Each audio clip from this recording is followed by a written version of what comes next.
सभी स्टूडेंट्स का स्वागत है आज की क्लास में। जैसे कि सभी स्टूडेंट्स की इस समय परीक्षा चल रही है और एग्जाम में क्वेश्चंस भी आ रहे हैं। तो भैया बहन जो है ना, गलती कहाँ पे कर दे रहे हैं। पेपर्स देखते हैं बहुत इजी आ गया, और जब इजी पेपर आ गया तो क्या करते हैं, वो पेपर पूरा पढ़ते नहीं है, वो जल्दबाजी में आंसर दे देते हैं। तो क्या करना है, अगर जब हमारा पेपर हो रहा है तो अच्छे से हमको पेपर में पढ़ना है। पहली चीज पेपर पढ़ना है। पेपर पढ़ने के बाद समझना है पेपर में क्या क्या रहा है। जैसे एक क्वेश्चन है कि क्वेश्चन आया हमारा कि हमको सब्ट्रैक्ट करना है, और क्या सब्ट्रैक्ट करना है, हमको +3 करना है फ्रॉम -3। यानी क्या कह रहा है, कह रहा है कि सब्ट्रैक्ट +3 को घटाना है किससे, फ्रॉम मतलब से, किससे, -3 से। यानी -3 सब्ट्रैक्ट करना है ये माइनस और फिर ये +3। लेकिन भैया बहन क्या करना है, जल्दी जल्दी पेपर नहीं पढ़ना है, वो जल्दी से क्या किए, -3 क्या करना है, सब्ट्रैक्ट करना है किससे, +3। वो यहाँ पे +3 लगाए और बराबर 0 लिख गए, जबकि ये क्वेश्चन हमारा गलत हो गया। आपने सब्ट्रैक्ट का तो निशान ही नहीं लगाया, ये सब्ट्रैक्ट का निशान लगाना था। तो यहाँ पे सब्ट्रैक्ट का निशान लगेगा तब +3, क्योंकि कह रहा है फ्रॉम -3 से घटाना है किसको, +3 को। और फिर इंटीजर्स की बात करते हैं तो ये हम पिछले भी क्लास में बता चुके हैं, माइनस और प्लस का जब हमारा गुणा होता है तो क्या आता है, माइनस आता है। तो -3, इसका आंसर -6 होगा। तो क्या करते हैं, बच्चों को आता तो है, ऐसा नहीं है, बच्चे होशियार हैं, बच्चे टॉपर है पूरा, लेकिन जब पेपर बच्चे देखते ना बड़ा इजी आ गया पेपर, तो जल्दबाजी में बच्चे गलतियां कर देते थे। हमको ये छोटी छोटी गलतियां पेपर में बचना है। उसके बाद गलतियां कहाँ हो जाती हैं हमसे, हम करते हैं, आता है हमारा वेरिएबल्स में मल्टीप्लाई करने के लिए। तो वेरिएबल्स क्या, वेरिएबल्स हमारा कोई भी x y z कुछ भी मान लेते हैं। अभी है x मल्टीप्लाई x, तो x मल्टीप्लाई x, इसका मतलब क्या हुआ, x का x में गुणा हमारा करना है। तो अगर हम एक्सपोनेंट और पावर के नियम से पढ़ेंगे तो किसी भी संख्या की हमारी, जैसे यहाँ पे x है तो इसकी पावर कितनी होगी, इसकी पावर हमारी 1 होगी और इसकी पावर 1। तो क्या होता है मल्टीप्लाई में क्या होता है, हमारी एक्सपोनेंट प्लस हो जाती है, यानी 1 + 1 = x² हमारा, या एक x ये, तो हम कह सकते हैं कि यहाँ पे कितना होगा, x की पावर 2 मल्टीप्लाई में। लेकिन जल्दी जल्दी बच्चों को आता है, लेकिन परीक्षा हुई उन्होंने ध्यान नहीं दिया, क्या कर दिया, x मल्टीप्लाई x, और जल्दबाजी में उन्होंने क्या लिख दिया, 2x। तो ये तो हमारा गलत हो गया, क्योंकि हम जब संख्याओं को प्लस करेंगे तो 1 का x ये, 1 का x ये, तब कितना हो गया, ये 2x हो गया। तो हमको पेपर पढ़ना है, वहां पढ़ के समझना है कि पेपर्स में पूछ क्या रहा है। प्लस करने को कह रहा है कि मल्टीप्लाई को कह रहा है। अगर मल्टीप्लाई कह रहा है तो एक्सपोनेंट्स हम जो है वो प्लस कर लेंगे। अगर संख्याएं वेरिएबल प्लस करने को कह रहा है तो संख्याएं आपस में प्लस होंगी। तो ये कुछ नियम्स है बेसिक जो हमको ध्यान रखना है। अब बच्चे इसके अलावा कहाँ गलती कर दे रहे हैं, अब तीसरा टॉपिक हमारा जहाँ पे गलती हो रही है फ्रैक्शन पे। सबसे बड़ी गलती हो जा रही है फ्रैक्शन पे। फ्रैक्शन हम बाद में पढ़ाएंगे और डीप से फ्रैक्शन पढ़ाएंगे कैसे क्या है। तो सबसे पहले प्लस करने को आ रहा है, हमारे छोटे बच्चे 5 6 7 8 वो गलत कर दे रहे हैं। आ रहा है 1/8 + 1/4, और हमको क्या करना है, इसको प्लस करना है। गलती कहाँ हो गई, पेपर उन्होंने जल्दी जल्दी किया, 8 4 जा 32 और एलसीएम निकाल दिया 32। तो ये तो आंसर हमारा मिसमैच हो गया। 8 और 4 का एलसीएम 32 तो होगा ही नहीं। थोड़ा सा समय दीजिए और माइंड लगाइए। 8 और 4 एलसीएम, 2 4 जा 8, 2 2 जा 4, 2 2 जा 4, 2 1 जा 2, और 2 से काटा 1 और 1 की कितना आया, 2 2 जा 4, 4 2 जा 8। तो हमारा एलसीएम कितना आया, 8 आया, लेकिन हमने कर क्या दिया, 32, यानी हमारा क्वेश्चन गलत। तो जब ऐसे क्वेश्चंस आए तो आप उनका एलसीएम निकाल लीजिए। किस केस में हम हमेशा संख्याओं का गुणा करके एलसीएम निकाल लेते हैं, जब वो नंबर्स को प्राइम हो, उनके कोई भी फैक्टर्स एक जैसे ना हो तब। जैसे यहाँ पे 1/2 + 1/3, तो ऐसे में हम कह सकते हैं इसका एलसीएम 6 आएगा। 2 और 3 हमारे क्या है, वो प्राइम नंबर्स है। लेकिन अगर 8 और 4 हमारा कर दिया तो एलसीएम निकालेंगे। अब हमको समझाना था कि कैसे प्लस करेंगे, तो अब नियम पूरा हम देख लेते हैं। जो हमारा डिनोमिनेटर होता है इसका हम एलसीएम में डिवाइड करते हैं। जो डिनोमिनेटर होता है उसका क्या करते हैं, एलसीएम में डिवाइड करते हैं। तो 8 का 8 में डिवाइड किए तो कितना आया, 1 आया। जो डिवाइड करने पे हमारा कोटेंट आएगा उसका क्या करेंगे, हम न्यूमरेटर में गुणा कर देंगे, यानी 1 मल्टीप्लाई 1 कितना हो गया 1, यानी क्या किए, डिनोमिनेटर का हम इसमें डिवाइड किए, यानी 8 डिवाइड 8 कितना आया 1, जो आया उसका क्या किए हम न्यूमरेटर में मल्टीप्लाई कर दिए इक्वल टू 1, ये 1 यहां पे लिखा जाएगा प्लस, सेम वही प्रोसेस डिनोमिनेटर का एलसीएम में क्या किए डिवाइड, यानी 8 को डिवाइड किए किससे 4 से, तो कितना आ गया 2 आया, और इसका क्या करेंगे इसमें मल्टीप्लाई कर देंगे, जो हमारा आया तो कितना आ गया हमारा 2 और 1 में मल्टीप्लाई किए 2, तो यहां पे हमारा आ गया 2, तो ये हमारी प्रोसेस। अब हम जो न्यूमरेटर है हमारा उसको हम प्लस कर देंगे, यानी 1 और 2 कितना हो गया 3/8, ये हमारा आंसर आ गया। लेकिन भैया बहन जल्दी जल्दी में क्या करते हैं, वो 8 4 32 और सॉल्व कर ले जाते हैं क्वेश्चन, और हमारा लास्ट में आंसर मैच नहीं हो पाता। तो हमको ध्यान रखना है जब भी ऐसे नंबर्स आए तो हमको क्या करना है, यहाँ पे हमको सबसे पहले एलसीएम लेना है और एलसीएम लेने के बाद सॉल्व करना है। ये छोटी छोटी गलतियां हमको पेपर में ध्यान रखें, क्योंकि भी आने वाले समय में छोटे बच्चों का पेपर चल रहा है, 5 6 7 8 पेपर चल रहा है, बोर्ड एग्जाम समाप्त हो गया, तो छोटे बच्चे ध्यान देंगे कि हमको करना कैसे, जल्दबाजी में पेपर नहीं करना है, समझ के करना है पेपर। अब पेपर में इसी फ्रैक्शन में आ जाता है, कभी कभी बच्चों से पूछ लिया जाता है कि मिश्र फ्रैक्शन में दी गई है संख्याएं और उनको चेंज करना है किसमें, इम्प्रॉपर फ्रैक्शन में चेंज करना है। जैसे संख्या दी गई है 2 × 1/3, ये हमारा है मिश्र फ्रैक्शन, तो इस मिश्र फ्रैक्शन को हमको चेंज करना था, किसमें चेंज करना है, इम्प्रॉपर फ्रैक्शन में चेंज करना है। तो हम ध्यान देंगे फिर से, क्योंकि अभी बच्चों का पेपर स्टार्ट हुआ है, तो कैसे करेंगे हम, ये होल नंबर जो आगे लिखा है और जो डिनोमिनेटर इसका आपस में करते हैं मल्टीप्लाई, होल नंबर और डिनोमिनेटर इसका आपस में करते हैं मल्टीप्लाई, और जो हमारा न्यूमरेटर में होता है उसको क्या करते हैं प्लस करते हैं अपान 3, तो 3 2 जा 6 और 1 7/3, इस प्रकार हमारा इम्प्रॉपर फ्रैक्शन में चेंज हो जाता है। क्या करना है फिर से समझ लेंगे, जो होल नंबर आगे दिया गया है और जो हमारा डिनोमिनेटर दिया गया है उसका करेंगे मल्टीप्लाई, और ऊपर वाली संख्या को क्या करेंगे प्लस करेंगे, तो 3 2 जा 6 और 1 7/3, ये हमारा चेंज हो गया इम्प्रॉपर फ्रैक्शन में। एक एक नंबर के क्वेश्चन आते हैं, बच्चों को आता है लेकिन जल्दबाजी में क्या करते हैं वो गलत कर देते हैं, तो इस चीज का ध्यान रखना है। फ्रैक्शन की बात कर रहे थे, इसी में जब मिक्स्ड फ्रैक्शन हो गया, हमने बताया इम्प्रॉपर चेंज होता है, इसी में होता है हमारा मिक्स्ड फ्रैक्शन। अगर बोले कि हमारा मेनली फ्रैक्शन कितने टाइप्स का होता है, तो 3 टाइप्स का होता है, डीप में पढ़ाएंगे बाद में पढ़ाएंगे। तो अभी पहचान आती है, बच्चों को पहचानना पड़ता है कि कौन प्रॉपर फ्रैक्शन है और कौन इम्प्रॉपर फ्रैक्शन है। तो कैसे पहचानेंगे कौन प्रॉपर फ्रैक्शन है और कौन इम्प्रॉपर फ्रैक्शन है, अगर हमारा न्यूमरेटर जो है, जो न्यूमरेटर दिया गया ये लेस हो, किससे हो डिनोमिनेटर से, यानी न्यूमरेटर अगर हमारा क्या हो ये लेस हो, किससे हो डिनोमिनेटर से, तो हमारा प्रॉपर फ्रैक्शन, यानी ऊपर वाली संख्या हम कह सकते हैं अगर कम है और नीचे वाली संख्या ज्यादा है, तो उस कंडीशंस में हमारा प्रॉपर फ्रैक्शन होता है। हम कह सकते हैं क्या, न्यूमरेटर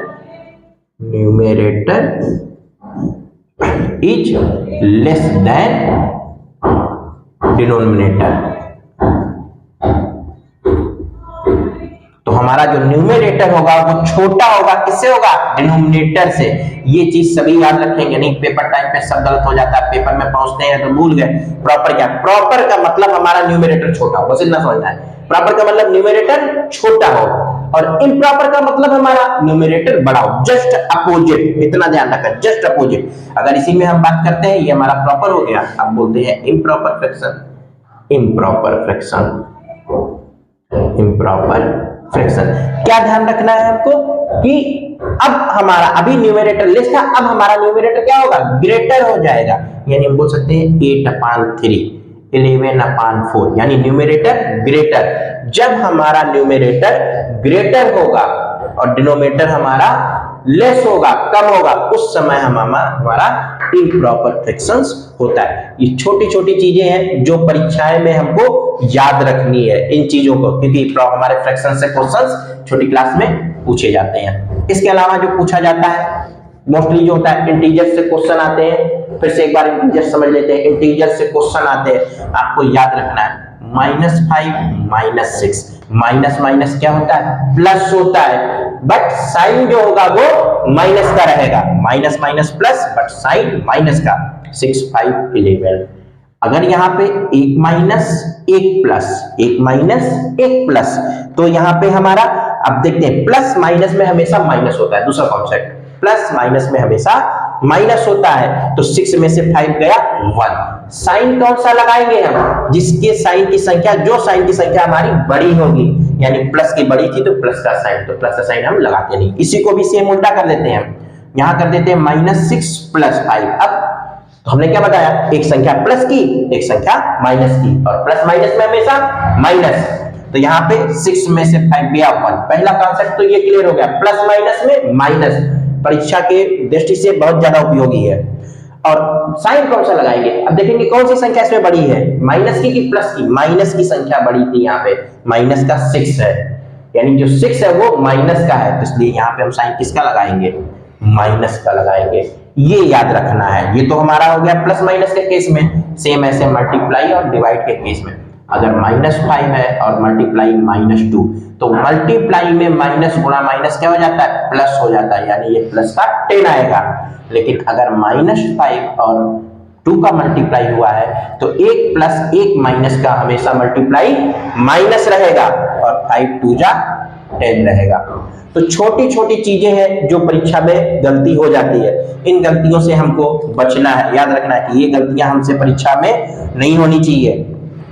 इसके बाद हमारे क्वेश्चंस आते हैं, जो वेरिएबल्स के क्वेश्चंस आते हैं, तो हमको याद रखना है वेरिएबल्स में प्लस या माइनस करना। उस कंडीशंस में क्या ध्यान रखना है, अगर हमारा लिखा है 2a² plus 2a² plus 2ab² और इसके बाद दिया गया है प्लस 3a², इस प्रकार का है और हमको प्लस करना है। तो याद रखेंगे हमको वेरिएबल हमारे सेम होने चाहिए, यानी अगर a²b है तो यहाँ पे जहां पे भी a²b लिखा होगा वही प्लस होगा। ये a², ये सेम नहीं है वेरिएबल, ये वेरिएबल है a²b और ये वेरिएबल है a², तो ये कभी भी आपस में प्लस नहीं होगा। ये है 2ab², ये ab² और ये क्या है a²b, दोनों में फर्क है हमारा।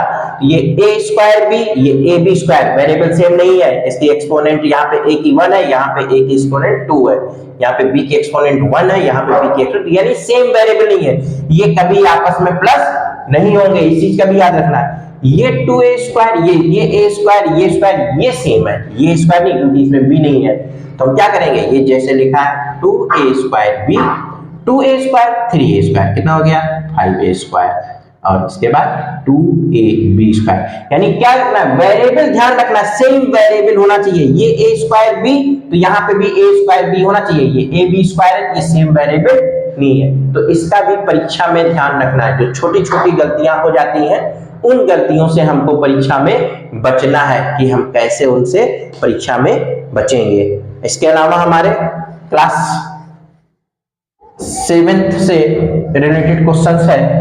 क्लास 7th में क्वेश्चंस में हमारे भैया बहन क्या करते हैं, फार्मूला पे ध्यान नहीं देते हैं कि कैसे हमको क्वेश्चंस लगाना है। एक क्वेश्चन है, हमको किसी क्वेश्चन में दिया गया है कि पेरीमीटर ऑफ रेक्टेंगल, हमको दिया गया है पेरीमीटर ऑफ रेक्टेंगल, हमको पता है, यानी हम लिख सकते हैं पेरीमीटर ऑफ रेक्टेंगल।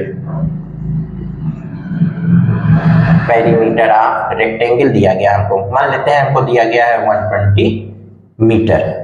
अब इसके बाद हमको लेंथ पता है, लेंथ दी गई थी हमारी 12 मीटर, और क्वेश्चन में हमको ब्रीथ पूछा है, या मान लेते हैं क्वेश्चन में हमको एरिया पूछा है, क्वेश्चन में हमको पूछा है एरिया, फाइंड एरिया। तो उस कंडीशन में कैसे सॉल्व करेंगे, यहाँ पे आता तो है, लगाए हैं, लेकिन परीक्षा के समय भूल गए करना क्या है। पेरीमीटर दिया गया है, लेंथ दी गई है, एरिया ज्ञात करना है। आप सबसे पहले एरिया का फार्मूला लिखिए, एरिया ऑफ रेक्टेंगल होता क्या है, एरिया ऑफ रेक्टेंगल आप फार्मूला लिखिए, क्या होता है L इंटू बी। इसका मतलब हमको क्या है, B नहीं पता है, यहाँ पे L पता है। अगर हमको B पता हो जाए तो हम एरिया ऑफ रेक्टेंगल निकाल लें। तो B कैसे पता करेंगे, B पता करेंगे पेरीमीटर ऑफ रेक्टेंगल के फार्मूले से, पेरीमीटर ऑफ रेक्टेंगल। के फार्मूले से। क्या होता है 2L प्लस बी, और यहाँ पे पेरीमीटर कितना 120। आपको फार्मूले के नीचे ही मान रखना है तुरंत, ताकि कोई गलती ना हो। 2L दिया गया था 12 और B हमको ज्ञात करना है। यहां से भी हम दो स्टेप में लगा सकते हैं। पहला स्टेप हमारा 2 का हम इसमें डिवाइड कर दें, क्योंकि 2 इक्वल टू के इधर है यहाँ पे, या 2 का हम इसमें मल्टीप्लाई कर दें। तो हम करते हैं इसमें मल्टीप्लाई, ताकि कंफ्यूजन ना हो। 2 का 12 में मल्टीप्लाई 24, 2 का B में मल्टीप्लाई 2B। तो अब दूसरा क्या होता है कि वेरिएबल ये और ये न्यूमरल्स, तो न्यूमरल्स इधर आ जाएगा, तो हो जाएगा 120 minus 24 is equal to 2B। हम इससे माइनस कर लेंगे, 10 से 4 गया 6, और उसके बाद हमारा यहाँ क्या हो गया 11, 11 में से 2 गया तो हमारा हो गया 9 इक्वल टू 2B। या हम कह सकते हैं 2B इक्वल टू 96, तो B is equal to 96 upon is equal to 48 metre. हमको B का मान आ गया। यानी हमको क्या करना है, आता तो है लेकिन परीक्षा टाइम पे हमारा सेंस काम नहीं किया। तो वहां पे आप पहले एरिया ऑफ रेक्टेंगल्स फार्मूला सोचिए क्या होता है, L इंटू बी, यानी हमको B ज्ञात करना है। B किससे ज्ञात करेगा, पेरीमीटर दिया गया तो पेरीमीटर के फार्मूले से ही ज्ञात होगा। जो क्वेश्चन में दिया गया है उसी से क्वेश्चन सॉल्व होगा, आप वही फार्मूला लगा दीजिए। तो हमने यहाँ से B का मान, अब उसके बाद L इंटू बी होता है, हम यहाँ से अपना क्वेश्चन सॉल्व कर सकते हैं। यहाँ पे 12 इंटू 45 और यहाँ पे सॉल्व कर लेंगे तो ये हमारा आ जाएगा। अब हमारा दूसरी चीज क्या हो गई, पेरीमीटर और एरिया में दो चीज और याद रखना है कि पेरीमीटर जो हमारा होता है उसकी जो यूनिट होती है, यूनिट पे ध्यान रखना है। पेरीमीटर की यूनिट मीटर, सेंटीमीटर, जो भी दिया गया वही रहेगा, लेकिन एरिया हमेशा हमारा क्या आता है, स्क्वायर में आता है। अगर हम करेंगे इसका मल्टीप्लाई कर लेते हैं तो 12 8 जा 96 हो गया 9, 12 4 जा 48, और 48 में हमने 9 प्लस कर दिया तो हो गया 576, और इतना क्या आया मीटर स्क्वायर। याद रखना यूनिट में हमेशा जब एरिया करते हैं निकालते हैं तो स्क्वायर लग जाता है, इस चीज का हमको ध्यान रखना है। अगर एरिया निकाले तो लास्ट में यूनिट में स्क्वायर, यूनिट का विशेष ध्यान है, क्योंकि आधा मार्क्स हमारा यूनिट में, प्रत्येक क्वेश्चन करते समय लास्ट में यूनिट का जरूर ध्यान रखेंगे। यहाँ पे यूनिट हमारा, अगर एरिया निकालेंगे स्क्वायर, पेरीमीटर हमारा हमेशा यूनिट मीटर या सेंटीमीटर, जो भी दिया गया वही। अगर वॉल्यूम होता तो क्यूब हो जाता। तो इन छोटी छोटी चीजों को हम परीक्षा में ध्यान में रखेंगे, और भी परीक्षा से रिलेटेड जो भी चीजें ऐसी आएंगी वो भी हम आपको बताते रहेंगे, ताकि आप सब हमारे चैनल्स को फॉलो करते रहिए और परीक्षा की तैयारी हमारे साथ करते रहिए।